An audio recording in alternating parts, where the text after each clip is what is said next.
باللہ من الشیطان الرجیم بسم اللہ الرحمن الرحیم۔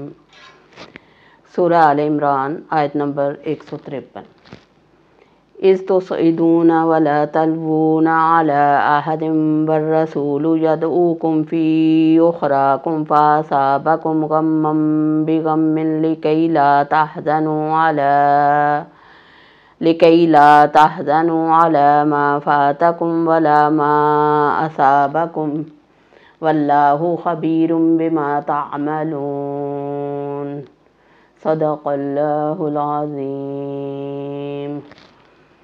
اس جب تصعدون تم چڑھ رہے تھے، ولا تلوون اور تم مڑ کر نہیں دیکھتے تھے، علی احد کسی ایک کو، والرسول اور رسول، یدعوکم تمہیں پکارتا تھا، فی اخراکم فی میں اخراکم تمہارے پیچھے سے، فاصابکم پس دیا اس نے تمہیں، غمن غم، بغمن بعد غم کے، غم پر غم، لکی لا تاکہ نہ، تحزنوا تم غم کرو، علی پر، ما جو، فاتا چھن گیا، کم تم سے، ولا اور نہ، ما جو، اصابکم پہنچا تمہیں، واللہ اور اللہ، خبیرم خوب خبر رکھنے والا ہے، بما ساتھ جو، تعملون تم کرتے ہو۔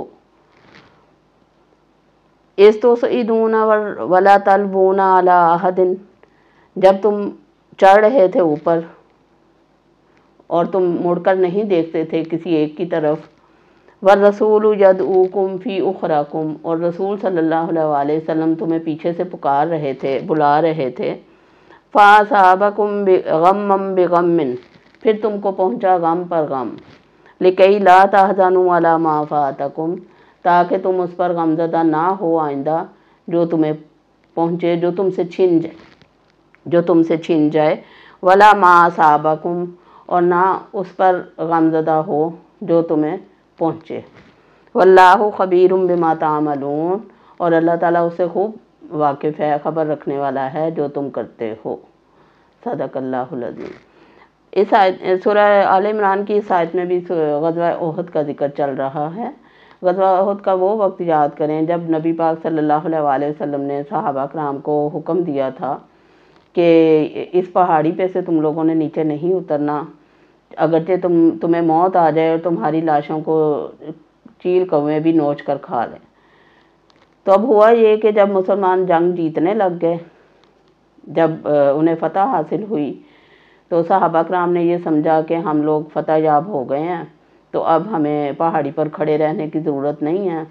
تو نیچے جو صحابہ کرام تھے وہ مال غنیمت اکٹھا کرنے میں مصروف تھے کیونکہ فتح ہو چکی تھی، لیکن جو پہاڑی والے صحابہ تھے وہ یہ بات بھول گئے تھے کہ نبی پاک صلی اللہ علیہ وسلم نے انہیں کیا ارشاد فرمایا تھا۔ اب نبی پاک صلی اللہ علیہ وسلم کی اس نافرمانی کی وجہ سے جو نادانستہ ان سے سرزد ہوئی صحابہ کرام سے رضوان اللہ تعالیٰ علیہم اجمعین، کہ انہوں نے یہ بات بھلا دی کہ ہمیں پہاڑی کو نہیں چھوڑنا، کیونکہ پیچھے سے آنے کا وہی رستہ تھا کہ دشمن پلٹ کے آ سکتا تھا، اور ہوا بھی یہی کہ حضرت خالد بن ولید رضی اللہ تعالیٰ عنہ جو اس وقت ابھی مسلمان نہیں ہوئے تھے، وہ کفار کے دستے کے سربراہ تھے، انہوں نے پیچھے سے حملہ کیا اور مسلمانوں کی فتح جو تھی وہ شکست میں تبدیل ہو گئی، اور وہ جو صحابہ پہاڑی سے نیچے اترے 70 صحابہ کرام سارے کے سارے شہید ہوئے، پیچھے سے جب حملہ ہوا اچانک غیر متوقع، اور باقی صحابہ نے جب یہ دیکھا تو سب بھاگنے لگے اپنی جانیں بچا کر۔ تو اب نبی پاک صلی اللہ علیہ وسلم انہیں پیچھے سے پکار رہے ہیں، اور حالت یہ ہے کہ نبی پاک صلی اللہ علیہ وسلم کو خود اس غزوہ احد میں جبل احد پر آپ صلی اللہ علیہ وسلم کو خود جبڑا مبارک پہ تیر لگا تھا اور وہاں سے دانت شہید ہوا تھا، اور آپ صلی اللہ علیہ وسلم کو حضرت بی بی فاطمہ رضی اللہ تعالیٰ عنہ، حضرت علی رضی اللہ تعالیٰ عنہ نے ان کی مرہم پٹی کی تھی۔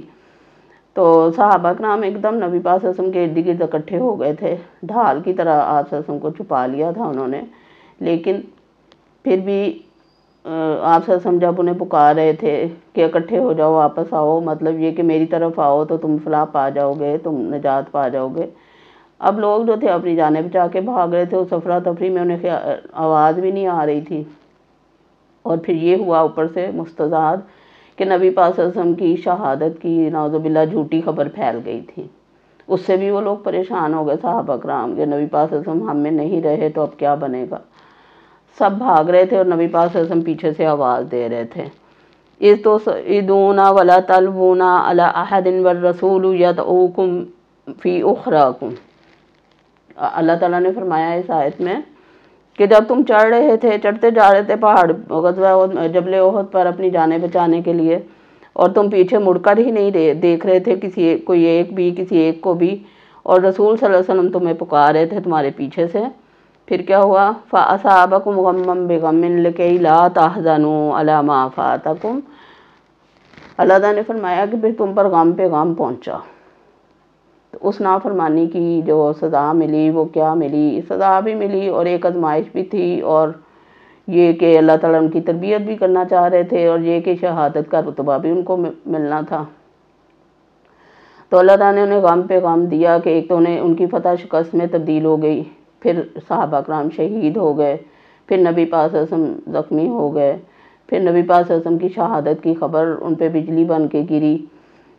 یہ ساری جو پھر نافرمانی کا الگ انہیں گلٹی تھی، انہیں شرمندگی تھی، تو یہ ساری چیزیں جو تھی غم پر غم ان پر آ پڑا تھا۔ تو اللہ تعالیٰ نے فرمایا کہ لِكَيْ لَا تَحْزَنُوا عَلَىٰ مَا فَاتَكُمْ۔ تو یہ سب آزمائشیں کیوں تھیں، یہ غم کیوں پہنچے تھے؟ تاکہ آئندہ زندگی کے لیے ان کی تربیت ہو جائے اور ان کو غم اٹھانے کی عادت پڑ جائے، کیونکہ جنگوں میں تو یہ ہوتا ہی ہے پھر، اور آگے پتہ نہیں کتنے غزوات ہونے تھے اور ہوئے بھی۔ تو مسلمانوں کی تربیت کے لیے یہ سارا کچھ تھا۔ تو وہ کہتے ہیں نا کہ رنج سے خوگر ہوا انسان تو مٹ جاتا ہے رنج، مشکلیں اتنی پڑی مجھ پر کہ آسان ہو گئیں۔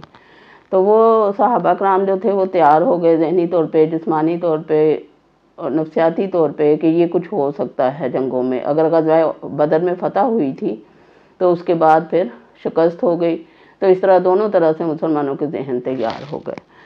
پھر فرمایا وَلَا مَا أَصَابَكُمْ، اور نہ تم غمزدہ ہو اس پر جو تمہیں پہنچے، جو تکالیف تمہیں پہنچے آئندہ زندگی میں، اس کے لیے تم ذہنی طور پر تیار ہو اور تم غمزدہ نہ ہو اس بات پر۔ وَاللَّهُ خَبِيرٌ بِمَا تَعْمَلُونَ، اور اللہ تعالیٰ ہر بات سے واقف ہے، باخبر ہے جو تم کرتے ہو۔ تو ایسا نہیں ہے کہ مسلمانوں کو اگر شکست ہوئی تو اس کا مطلب یہ کہ اللہ کی ہمدردیاں نعوذ باللہ کفار کے ساتھ تھی، ایسا ہرگز نہیں تھا، بلکہ اللہ تعالیٰ نے مسلمانوں کی تربیت کے لیے اور ان کی اصلاح کے لیے اور ان کو آئندہ زندگی کی تیاری کے لیے یہ سارے کچھ جو تھا یہ ہوا تھا۔ اللہ کے حکم کے بغیر تو پتہ بھی نہیں ہل سکتا۔ تو اتنے صحابہ شہید ہو گئے تو وہ اس میں اللہ کا ہی حکم تھا اور مسلمانوں کی اصلاح مقصود تھی۔ تو سبق ہمیں اس آیت سے یہ ملتا ہے کہ کبھی بھی کسی حال میں بھی اللہ رسول کی بات کو ہلکا نہیں لینا۔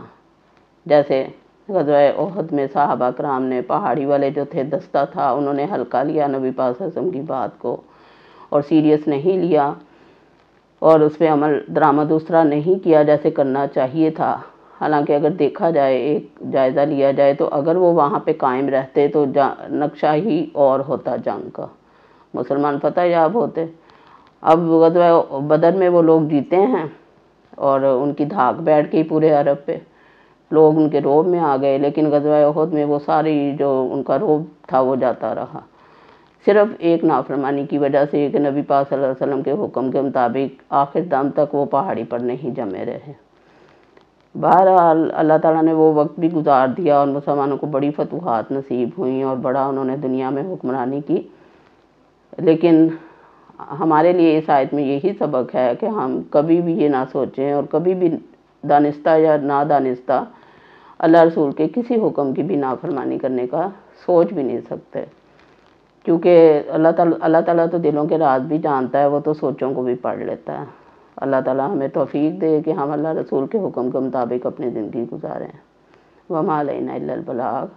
سبحانک اللہم و بحمدک، اشہد ان لا الہ الا انت، واستغفرک واتوب الیک۔ اللہ حافظ۔